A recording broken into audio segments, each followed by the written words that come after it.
Boa noite, muito boa noite a todos. Não vou explicar de novo porque que eu estou sentado, mas tenho o privilégio de estar mais parecido com vocês, estando confortavelmente sentado nesta poltrona. Pastor Tércio está por aí? Está descendo ainda, né? Eu queria dizer uma palavra muito rápida, porque está na hora de terminar o culto. Isso aconteceu de manhã. Quando eu fui falar, era hora de terminar o culto. Eu pedi para o pessoal não sair, porque antes das 14 horas eu ia terminar a mensagem. Agora ninguém saia também, porque antes da meia-noite eu garanto que eu termino a minha palavra. Eu queria dizer para você, Tércio, uma palavra de gratidão.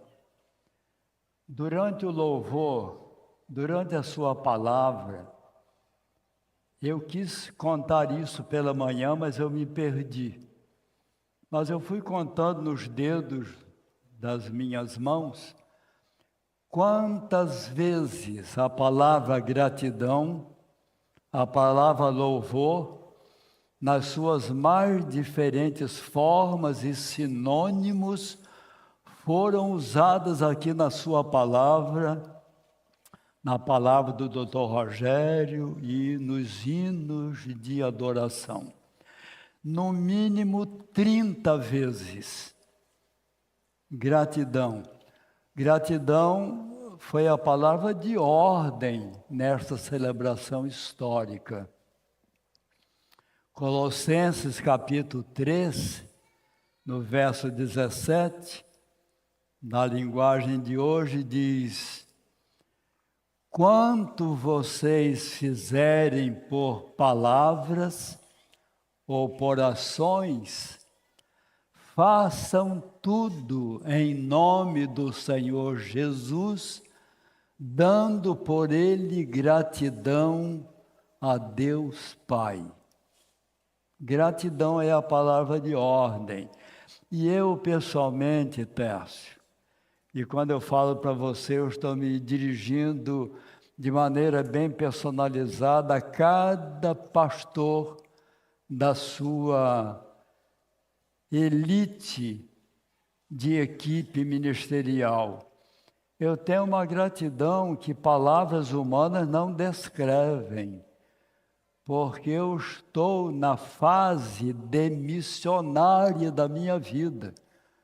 Eu estou no fim da picada. Vocês estão aí nem no meio da picada e me conferindo o privilégio de ainda pregar neste púlpito, onde cada vez que um pastor sobe aqui, transborda conhecimento, sabedoria e inspiração. Um autor, um sábio desconhecido, um sábio anônimo, definiu gratidão assim: gratidão é a moeda com que se pagam os débitos do coração. Eu não sei o que essa pessoa quis dizer com isso. Eu apenas tenho algumas ideias. Essa pessoa deve ter raciocinado silenciosamente assim: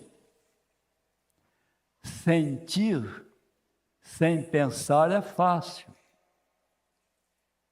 Pensar sem falar também é simples. Mas colocar sentimentos e pensamentos na forma rasa da linguagem humana, isso é quase impossível. Então, diante dessa impossibilidade, esse autor partiu para esta imagem poética e se expressou assim: gratidão é a moeda com que se pagam os débitos do coração. Eu tenho esse débito com você. tenho esse débito com cada pastor que é meu colega, irmão e amigo. Eu tenho gratidão, imensa gratidão a toda esta igreja por este privilégio indescritível que vocês me conferem. Obrigado, muito obrigado.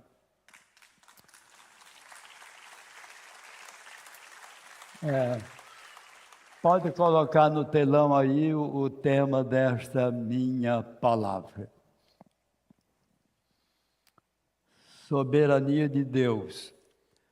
Soberania de Deus é a autonomia, plena autonomia de Deus para fazer o que quer, onde quer, quando quer, com quem quer e como Ele quer. Isso que nós vimos aqui e ouvimos durante toda esta inspiradora programação, estava fluindo aqui, em todo tempo, em todo espaço, a gloriosa e eterna e misericordiosa soberania de Deus.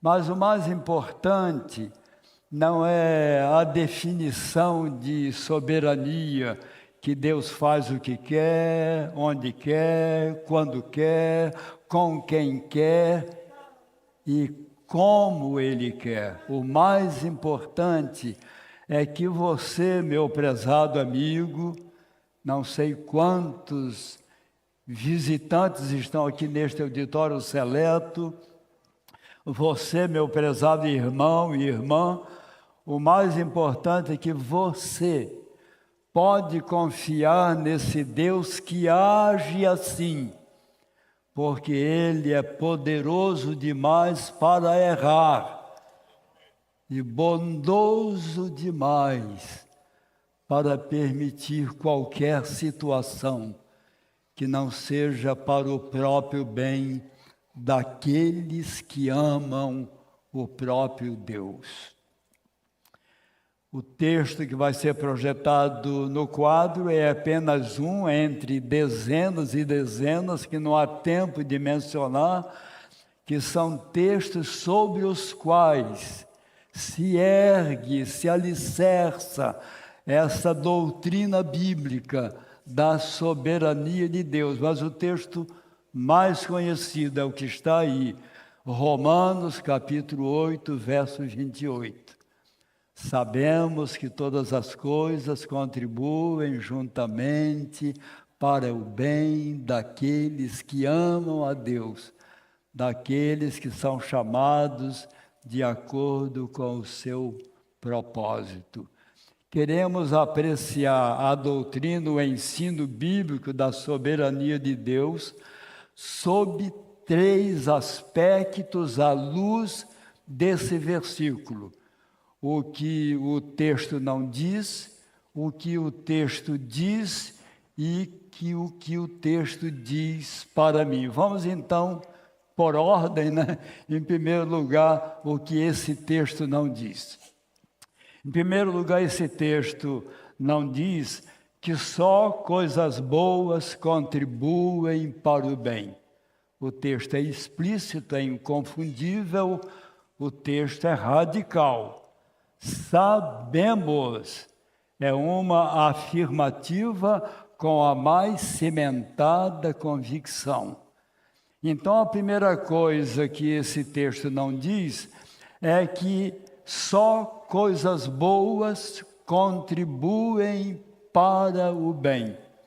Aqui é brilhante, brilhantíssima a teologia de Agostinho, e ele se expressa literalmente assim: há coisas que Deus cria e dirige, o bem. Há coisas que Deus só dirige, o mal.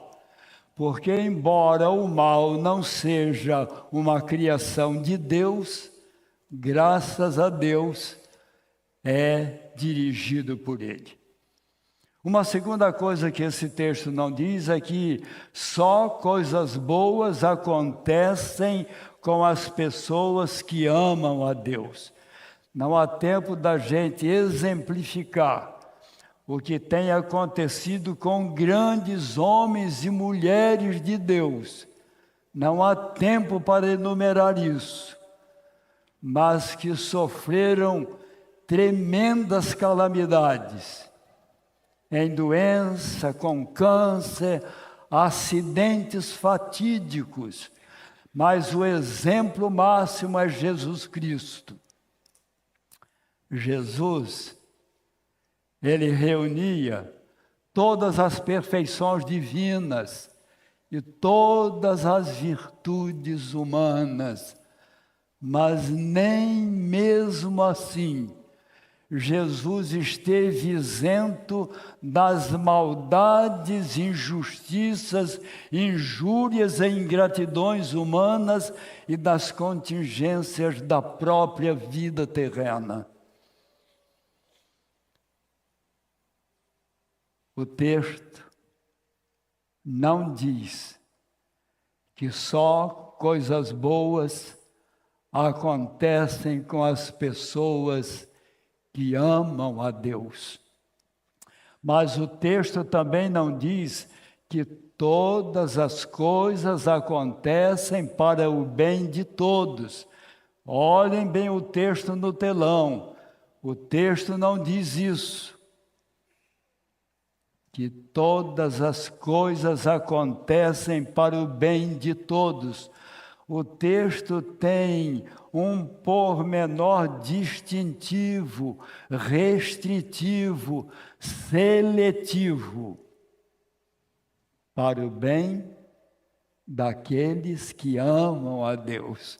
E é impressionante que o texto não diz também para aqueles que amam, ou para aqueles que apenas amam, porque não há um único ser humano em toda a história que não ame. Todos amam. Mas amam o quê? Amam as coisas criadas por Deus. Essas coisas maravilhosas que Deus criou. Mas não amam o Criador das coisas.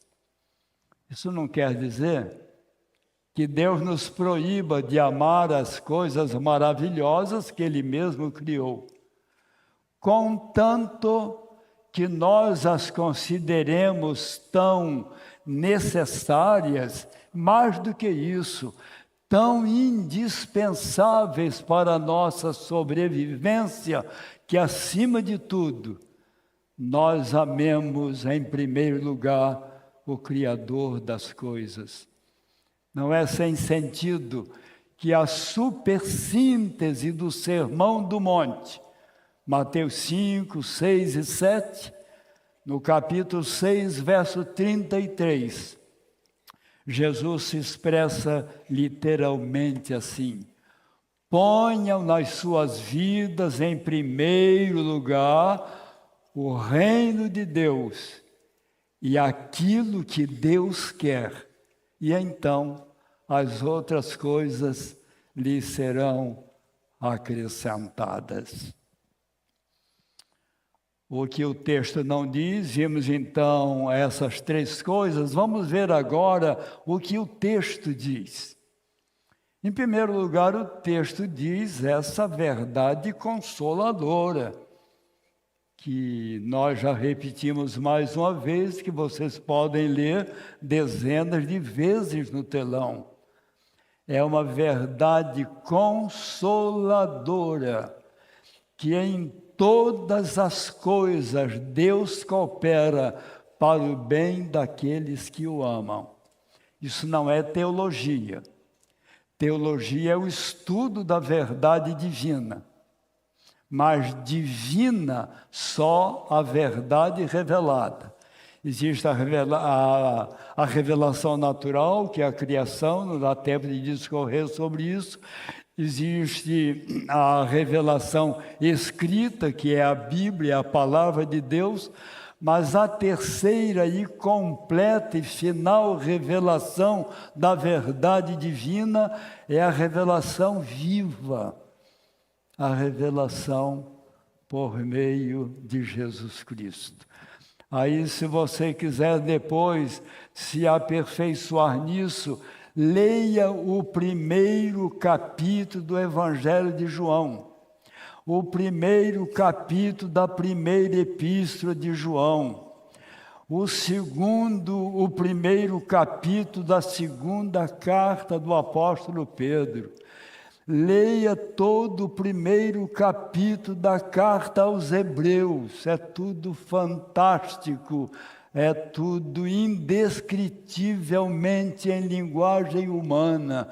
Leia todo o capítulo primeiro da carta aos Colossenses.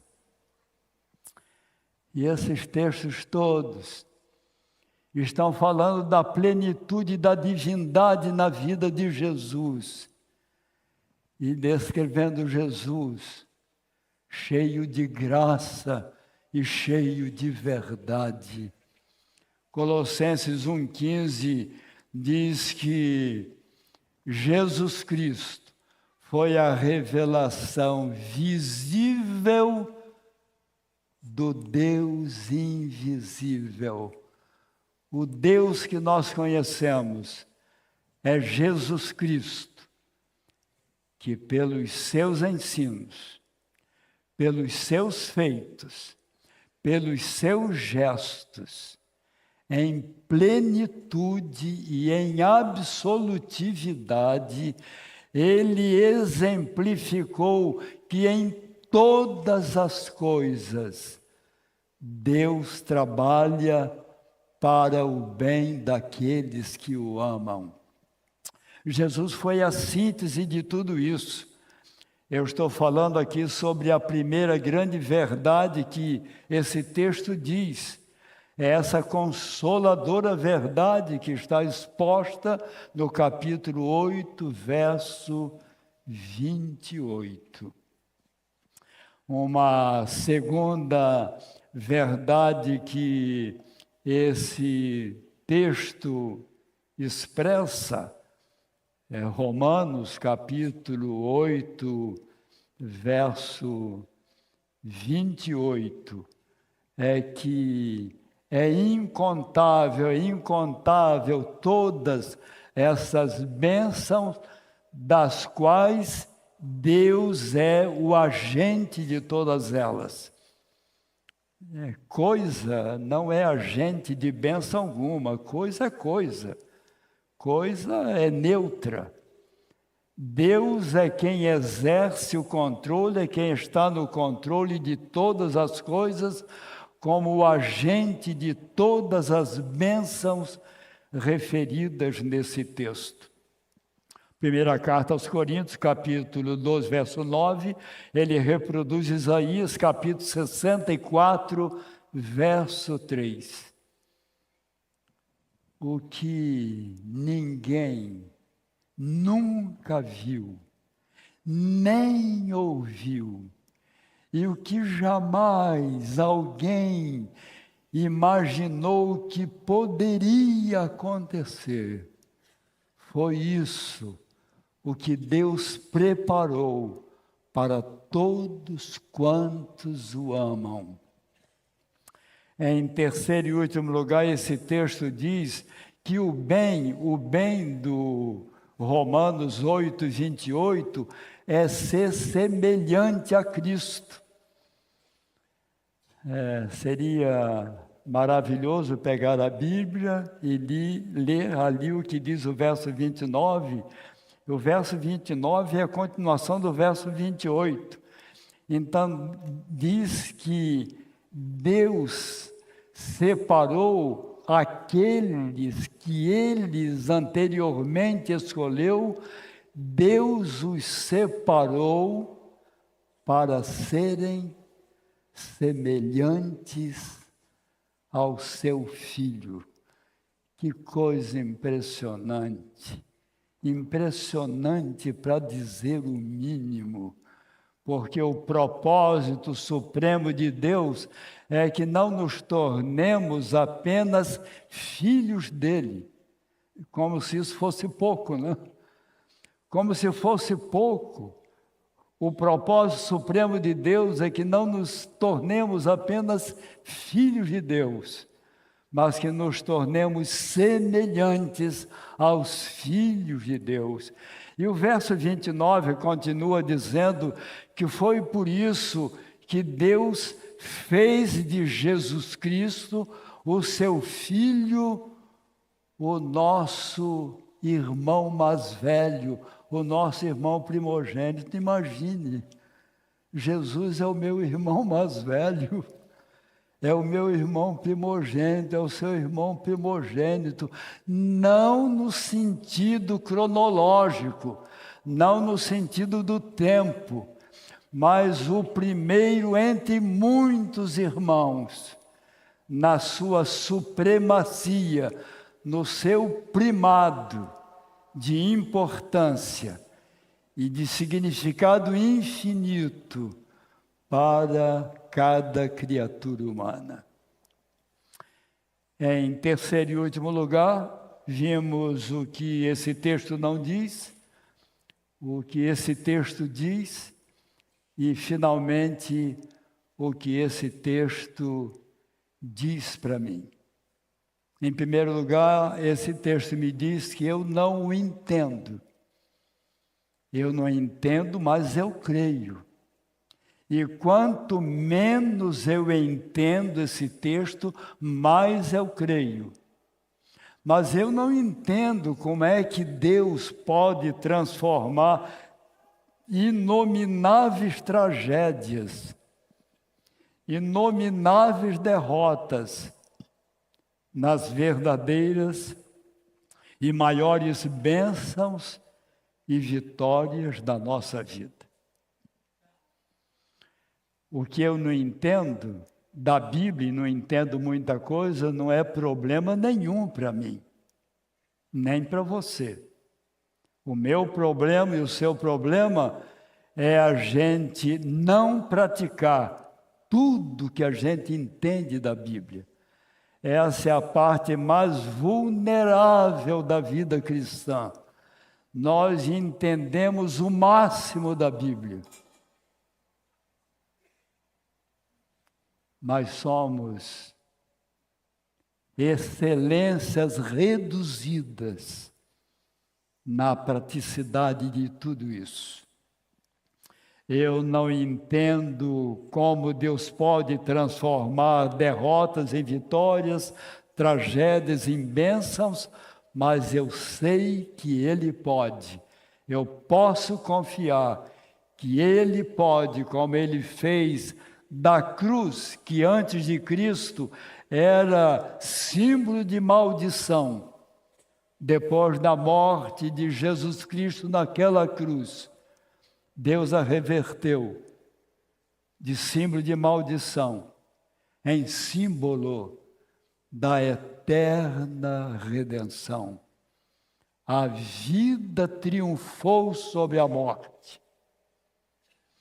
Deus transformou a maior crise da história na maior vitória de uma crise. É que Deus é o único especialista infalível em transformar, em fazer do pior o melhor para mim e para você. Deus é um Deus agindo sempre a nosso favor, nunca, jamais contra mim e contra você.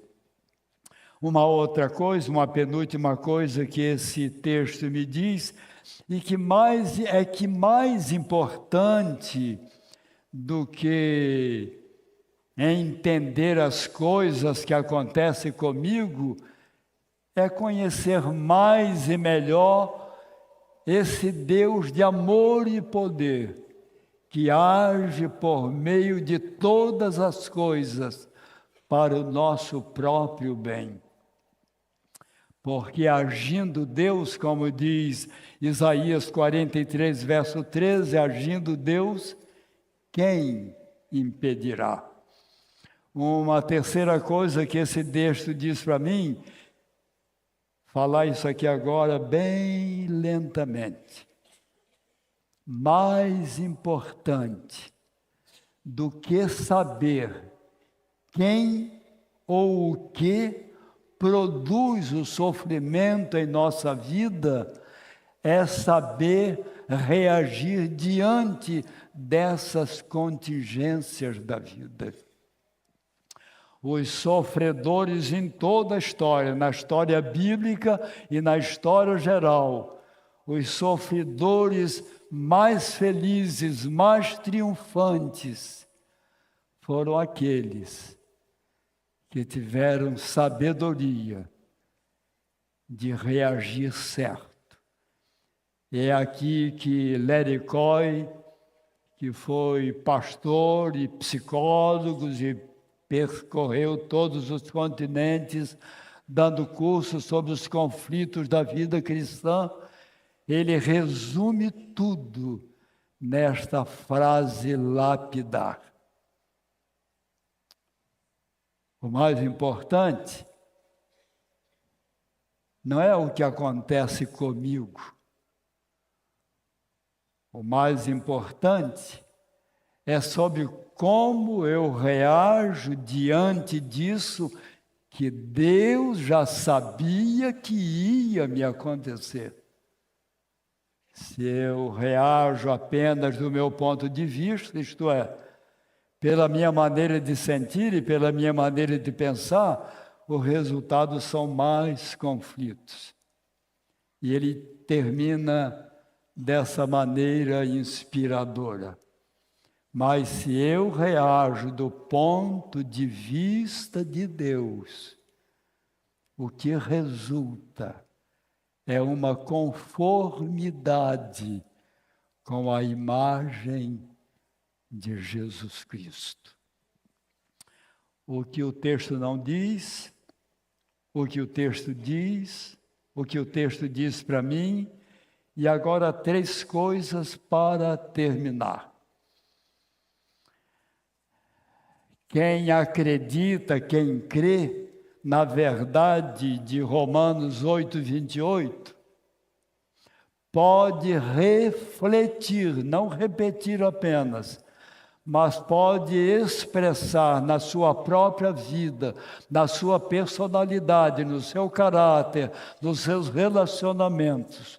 Romanos 8, 37, que diz que em todas as coisas nós somos mais do que vencedores por aquele que nos amou. Uma outra conclusão prática é que a Bíblia é um livro cheio de verdades e curiosidades. Nem toda verdade é curiosa, mas toda curiosidade é verdadeira. E Romanos 8, 28 tem uma das mais impressionantes e das mais nobres, o que mesmo que eu falei, tem a verdade, e a outra palavra? Curioso, vocês estão bem atentos, né? É uma das curiosidades mais verdadeiramente nobres de toda a Bíblia. Romanos 8, 28 não tem um único mandamento, não tem uma promessa sequer, só tem esta afirmativa da maior segurança inamovível, convicção granítica, inabalável, de que em todas as coisas Deus contribui para o bem. Deus faz com que todas as coisas contribuam para o bem daqueles que o amam. E a terceira maneira de concluir, como fiz pela manhã, é repetir como comecei, porque aquele começo e agora o fim é a essência,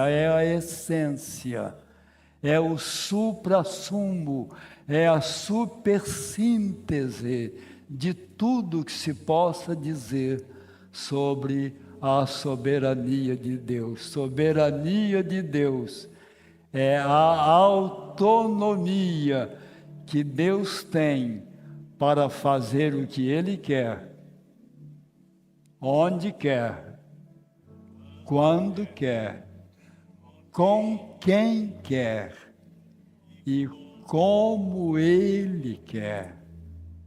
Mas o mais importante é que você pode confiar nesse Deus que age assim, porque Ele é poderoso demais para errar. E Ele é bondoso demais para permitir qualquer situação que não seja para o seu próprio bem, isto é, para você que ama a Deus em primeiro lugar. Deus abençoe você.